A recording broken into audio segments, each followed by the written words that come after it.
نحمده ونصلي ونسلم على رسوله الكريم اما بعد فاعوذ بالله من الشيطان الرجيم بسم الله الرحمن الرحيم فاما ان كان من المقربين،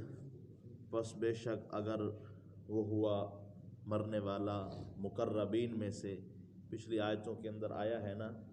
کہ جب اختتام ہونے لگتا ہے تو روح جو ہے گلے میں اٹک جاتی ہے اور تم سارے انتظار میں ہوتے ہو کہ کب اس کا خاتمہ ہوتا ہے، اور فرمایا ہم بھی اس وقت اپنے بندے کے قریب ہوتے ہیں، اور اللہ تعالیٰ انسان کو چیلنج کرتے ہیں کہ جس مال کے لیے، جس دنیا کے لیے، جس عہدے کے لیے تو نے ہماری حاکمیت کو تسلیم نہیں کیا، اب جو ہے اس کو زیر استعمال لا، اور ہم اس کی جو روح ہے یعنی تیری روح جو ہے اس کو لے کر جا رہے ہیں، اس کو لوٹا کر دکھا دے۔ اب فرمایا روح جو اللہ کے حضور پیش ہوتی ہے اس کے کیا درجات ہیں، ان میں ایک یہ ہے کہ پس اگر وہ مقربین میں سے ہے، یعنی ان لوگوں میں سے ہے جنہیں اللہ تعالیٰ نے چنا، یعنی ان کی حفاظت کی، فرمایا ان کے لیے کیا ہے، فروح و ریحان و جنت نعیم، پس ان کے لیے راحت شدہ اور عمدہ جو ہے جنت ہے، نعمت والی، باغات ہیں گھنے۔ فرمایا مقربین میں آیا ہے اس صورت کے شروع کے اندر کہ والسابقون السابقون السابقون الاولون من المہاجرین والانصار اور والذین آمنوا معہم واتبعتہم، فرمایا کہ جو اصحابہ اکرام کی جماعت ہے اور پھر ان کے بعد تابعین، تبع تابعین، سلف صالحین، یہ قرون اولیٰ میں سے ہیں اور مقربین میں سے ہیں، اور اسی طرح جو آپ صلی اللہ علیہ وسلم سے پہلے انبیاء گزرے ہیں ان کے جو ماننے والے اور ان کے جو پیروکار وہ بھی مقربین میں سے ہیں، تو ان کے لیے فرمایا اللہ تعالیٰ نے عمدہ جنت تیار کر رکھی ہے۔ وَأَمَّا إِن كَانَ مِنْ أَصْحَابِ الْيَمِينِ، اور بے شک اسی طرح جو دائیں ہاتھ والے ہیں، یعنی وہ لوگ جن کا نامہ اعمال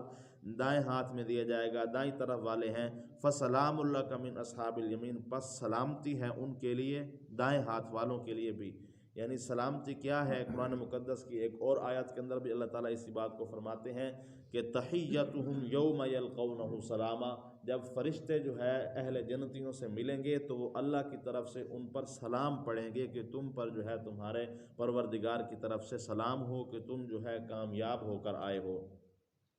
وَأَمَّا إِن كَانَ مِنَ الْمُكَذِّبِينَ الضَّالِّينَ، اور بے شک وہ لوگ جنہوں نے جھٹلایا دنیا کی زندگی کے اندر، انبیاء کو جھٹلایا، اور انبیاء کے بعد جو نمائندے تھے یعنی جو اللہ تعالیٰ کی پہچان کرانے والے تھے، اللہ تعالیٰ کا تعارف کرانے والے تھے، ان کی جو ہے تکذیب کی، ضالین اور گمراہ ہو گئے۔ فرمایا ان لوگوں کے لیے کیا ہے، فنزل من حمیم، ان کو کھولتے ہوئے پانی پر اتارا جائے گا، یعنی جب وہ اللہ کے حضور پیش ہوں گے تو اللہ تعالیٰ ان سے سخت ناراض ہوں گے اور انہیں کھولتے ہوئے پانی، حمیم جو ہے فرمایا جہنم کے اندر جو پانی بڑکایا جا رہا ہے، جہنمیوں کا پیپ اور خون اور دیگر جو ہے فاسدات اس میں ہیں، اور وہ جب کھولے گا تب جو ہے ان جہنمیوں کو ان پر اتارا جائے گا، اور یہ بائیں جانے والے ہوں گے۔ وَتَصْلِيَةُ جَحِيمٍ، اور انہیں جہنم کے اندر ملا دیا جائے گا، ڈال دیا جائے گا، جھونک دیا جائے گا۔ ان ھذا لہو حق الیقین، اور بے شک یہ معاملہ حق ہے، یقین شدہ ہے، پکی بات ہے۔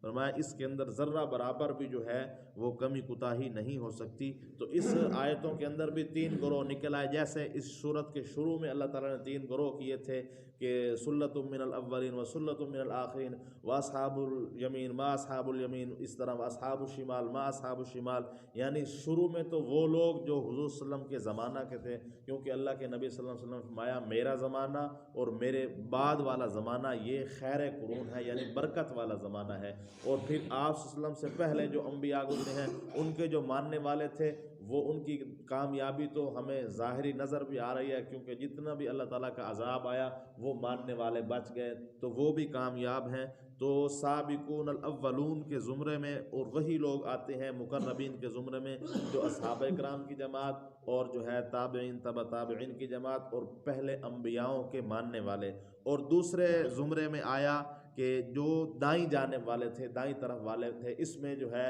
وہ فرمایا قرون اخری میں سے، یعنی آج کل کے دور میں بھی اگر کوئی جو ہے فوت ہوتا ہے تو اس میں داخل ہوگا، اور اس کے لیے دائیں جانب والے کون لوگ ہیں، جو اعمال صالحہ کر رہے ہیں، یعنی اللہ تعالیٰ کے حکموں کو پورا کر رہے ہیں اور اللہ تعالیٰ کے احکامات پر زندگی گزار رہے ہیں۔ اور تیسرا نمبر آیا جھٹلانے والوں کا، اور وہاں پر آیا تھا کہ بائیں جانے والے الٹی جانے والے، یعنی جن کا نامہ اعمال ان کا ہاتھ پیچھے کر کے الٹے ہاتھ میں دیا جائے گا، اور ملتے ہی اسے جو ہے پتہ چل جائے گا کہ یہ میرے لیے جہنم کا جو ہے وہ سرٹیفکیٹ ہے۔ تو ان کے لیے آیا ہے یہ دردناک عذاب ہے، ایک تو ان کو کھولتے ہوئے پانی پر اتارا جائے گا، اور دوسرا جہنم میں ملا دیا جائے گا، اور یہ حق ہے ہو کر رہے گا۔ فَسَبِّحْ بِاسْمِ رَبِّكَ الْعَظِيمِ، پس محبوب آپ تسبیح کیجئے اپنے مبارک رب کے نام کی جو کہ عظمت والا ہے اور بزرگی والا ہے۔ آگے سورۃ حدید کی تفسیر ہو رہی ہے۔ سورۃ حدید جو ہے ان صورتوں میں ہے جن کے متعلق اللہ کے نبی صلی اللہ علیہ وسلم نے فرمایا کہ سورۃ حدید یا مسبحات، یعنی جن صورتوں کا آغاز سبح سے ہوتا ہے اللہ تعالیٰ کی تسبیح کے ساتھ، ان میں ایک آیات ایسی بھی ہے جو کئی ہزار آیتوں سے افضل ہے۔ یعنی اس صورت کے اندر یا اس جیسی مسبحات جن کا آغاز سبح سے ہوتا ہے، ان صورتوں میں ایک آیت ایسی ہے کہ جو بندہ پڑھ لے تو اسے کئی ہزار آیتوں کے پڑھنے کا ثواب ہے، بلکہ اس سے بھی افضل ہے۔ اور آپ صلی اللہ علیہ وسلم کا معمول تھا کہ آپ رات کو اس کا اہتمام کیا کرتے تھے، اس کو پڑھا کرتے تھے۔ اس کے اندر جس طرح سورۃ واقعہ ختم ہوئی ہے اللہ تعالیٰ کی تسبیح کے ساتھ، یہ شروع ہو رہی ہے اللہ تعالیٰ کی تسبیح کے ساتھ کہ سبح للہ ما فی السماوات و ما فی الارض۔ بسم اللہ الرحمن الرحیم۔ سبح للہ ما فی السماوات والارض، تسبیح ہے یعنی حمد و ثنا ہے، پاکی ہے، تعریف ہے، للہ اللہ کے لیے، ما فی السماوات والارض جو کچھ آسمان میں ہے اور زمین میں ہے، یعنی جو کچھ آسمان و زمین میں ہے وہ ساری اللہ تعالیٰ کی تسبیح کر رہی ہے، اللہ تعالیٰ کی پاکی، اللہ تعالیٰ کی تعریف بیان کر رہی ہے۔ وَهُوَ الْعَزِيزُ الْحَكِيمُ، اور وہ غالب حکمتوں والا ہے،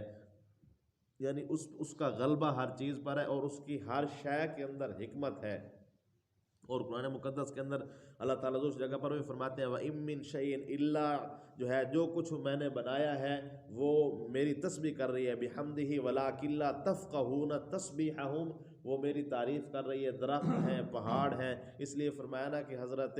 داؤد علیہ السلام جب اللہ کی تعریف کرتے تھے تو پہاڑ بھی ان کے ساتھ جھومتے تھے، گویا کہ پہاڑ سنتے تھے اور ان کے ساتھ تسبیح کرتے تھے اور لذت اٹھاتے تھے، اور درخت ان کے ساتھ جھومتے تھے، اور پرندے اکٹھے ہو کر اپنی بولیوں میں ان کا ساتھ دیتے تھے۔ تو گویا کہ اللہ کے ذکر کے اندر یہ جتنی بھی اللہ کی مخلوقات ہیں ساری شامل ہیں۔ لہو ملک السماوات والارض، اسی کے لیے بادشاہت ہے آسمانوں کی اور زمینوں کی۔ یحیی و یمیت، وہی زندہ کرنے والا ہے اور مارنے والا ہے۔ وہو علی کل شیء قدیر، اور وہ ہر شے پر قادر ہے، قبضہ قدرت رکھنے والا ہے۔ دور حاضر میں بھی بادشاہت اسی کی ہے، جس کا ہم اندازہ لگا سکتے ہیں کہ دن ہوتا ہے تو بڑے بڑے بادشاہتوں کی بادشاہتیں ظاہر ہوتی ہیں، اگر اللہ دن نہ کرے تو ان کی بادشاہتیں ظاہر بھی نہیں ہو پاتی۔ وہ اپنا چھوٹا سا کاروبار کرنے کے لیے ان ممالک میں چلے جائیں جہاں پر جو ہے وہ سورج کئی مہینوں کے بعد نکلتا ہے، ان بیچاروں کو کتنی مشقت ہوتی ہے روشنی کے لیے، مصنوعی لائٹوں کا انتظام اور پھر ان پر خرچ۔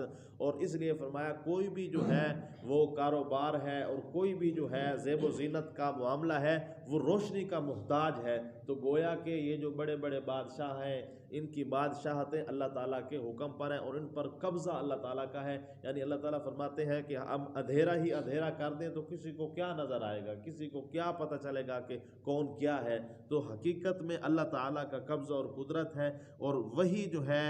احکم الحاکمین ہے، حقیقی بادشاہت اسی کی ہے۔ اور یحیی و یمیت، اور آگے یہ اللہ تعالیٰ کی خاص صفت ہے۔ بادشاہ جو ہے اگرچہ ان کی حکومت قبضہ دبدبہ عام ہوتا ہے، سب پر ہوتا ہے، لیکن فرمایا کہ اس جو ہے خاصیت کے اندر اللہ کا کوئی ثانی نہیں ہے۔ یحیی و یمیت، یعنی وہ زندہ بھی کرتا ہے اور مارتا بھی ہے۔ یہی حضرت ابراہیم علیہ السلام نے نمرود سے بات کی تھی کہ جو ہے میرا رب جو ہے وہ سورج کو مشرق سے نکالتا ہے، مغرب میں غروب کرتا ہے، اور دوسری بات یہ کی تھی کہ میرا رب زندہ بھی کرتا ہے اور مارتا بھی ہے۔ تو اس پاگل نے جو ہے دو لوگوں کو ایسے جو ہے بے گناہ لوگوں کو جیل میں ڈال دیا، اور ایک کو تو وہیں بھوکھا رکھ کے مار دیا اور دوسرے کو نکال دیا، اور کہا کہ دیکھ جو ہے میں نے ایک کو مار دیا اور دوسرے کو زندہ کر دیا۔ تو اس نے کہا نہیں، عقل کے اندر یہ بات نہیں ہے، جو موت تو دے رہا ہے وہ تو ظلم ہے، جبر ہے، اللہ تعالیٰ ظلم اور جبر نہیں کرتے۔ تو اسی طرح فرمایا کہ یہ اللہ تعالیٰ کی صفت خاصہ ہے، وَهُوَ عَلَىٰ كُلِّ شَيْءٍ قدیر، اور وہ ہر شے پر قادر ہے۔ اور قبضہ کتنا ہے کہ رطب ولا یابس، فرمایا تو کوئی خشکی پر ہو تری پر ہو، الا فی کتاب مبین، ہر ایک اس کے حضور درج ہے، یعنی اس کی سوچ سے اس کے فہم سے ہر چیز جو ہے وہ نکل نہیں سکتی، کوئی شے بھی اس کے قبضہ قدرت سے نہیں نکل سکتی۔ روایات میں آتا ہے درخت پر کھڑا ہوا پتا اگر خشک ہو جائے تو سوکھ جائے تو وہ زمین پر گرنے سے پہلے اللہ تعالیٰ کی مرضی کو پوچھتا ہے، یعنی اس قدر اس کا قبضہ ہے۔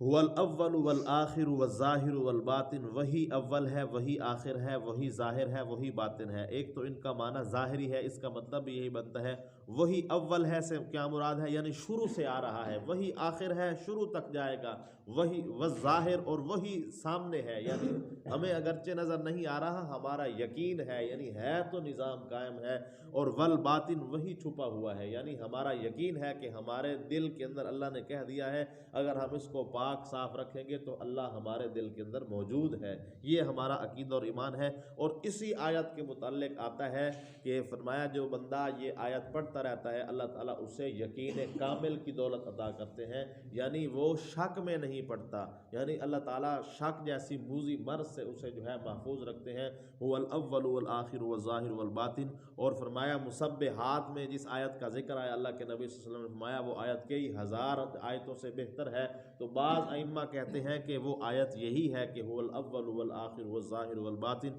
وهو بكل شيء علیم، اور وہ ہر شے کو جاننے والا ہے۔ هو الذی خلق السماوات والارض، وہ اللہ جس نے بنایا آسمان کو اور زمین کو، فی ستۃ ایام، 6 دنوں میں، ثم استوى علی العرش، پھر عرش پر قائم ہوا، یعنی عرش پر متوجہ ہوا، یعلم ما یلج فی الارض،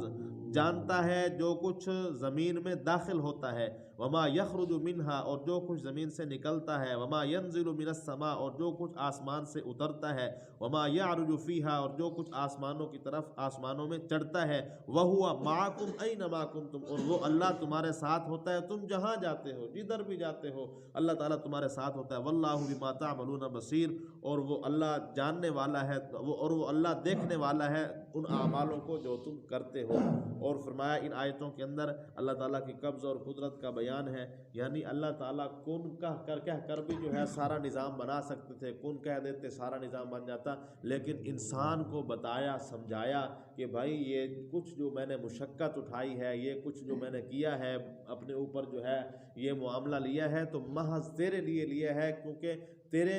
تیری میرے ہاں بڑی قدر و قیمت ہے، یعنی تیرے لیے میں نے یہ اتنا بڑا آسمان اور زمین اور یہ جو کچھ اس کے اندر پہاڑ ہیں اور دریا ہیں اور اس طرح کی اور جو اللہ تعالیٰ کی معدنیاتی مخلوقات ہیں، فرمایا ان سب کو بناتے بناتے میں نے 6 دن لگا دیے، مقصد انسان کو ان کی اہمیت کی طرف توجہ دلانا ہے۔ اور پھر فرمایا کہ ان کو بنایا اور اس کے بعد جو ہے میرا قبضہ اور قدرت یہ ہے کہ جو کچھ تم زمین میں ڈالتے ہو حقیقت میں تمہاری نظروں سے اوجھل ہو جاتا ہے، چھپ جاتا ہے، لیکن میری نظروں سے نہیں چھپ سکتا۔ یہی وجہ ہے نا کہ ہم گندم کا بیج ڈالتے ہیں تو گندم ہی نکلتی ہے، چنا ڈالتے ہیں تو چنا ہی نکلتا ہے، کوئی سبزی کا بیج ہو جس سبزی کا بیج ڈالیں وہی سبزی نکلتی ہے۔ مراد اس سے یہ ہے کہ ہم جس کے بھروسے پر ڈال رہے ہیں وہ بعین ہی اسی انداز سے اس کو نکال رہا ہے، تو یہ اس کے قبضہ اور قدرت اور اس کے شان کی دلیل ہے، مقام و مرتبے کی۔ اور پھر فرمایا جو کچھ آسمانوں سے اترتا ہے، یعنی ہر بارش کا قطرہ اللہ تعالیٰ فرماتے ہیں اس کے ساتھ ایک فرشتہ ہوتا ہے اور اسے وہی اتارتا ہے جس کی طرف ہم نے حکم کیا ہوتا ہے، اس قدر قبض اور قدرت کے ساتھ۔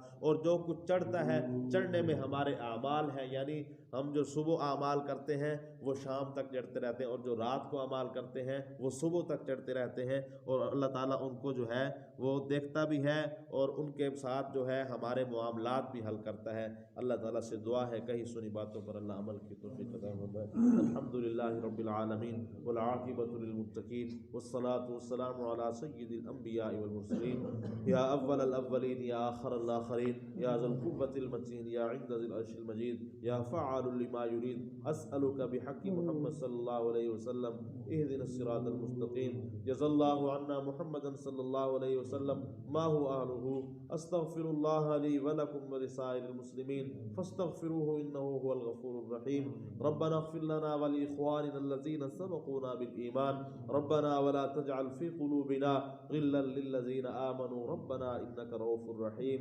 آمين آمين يا رب.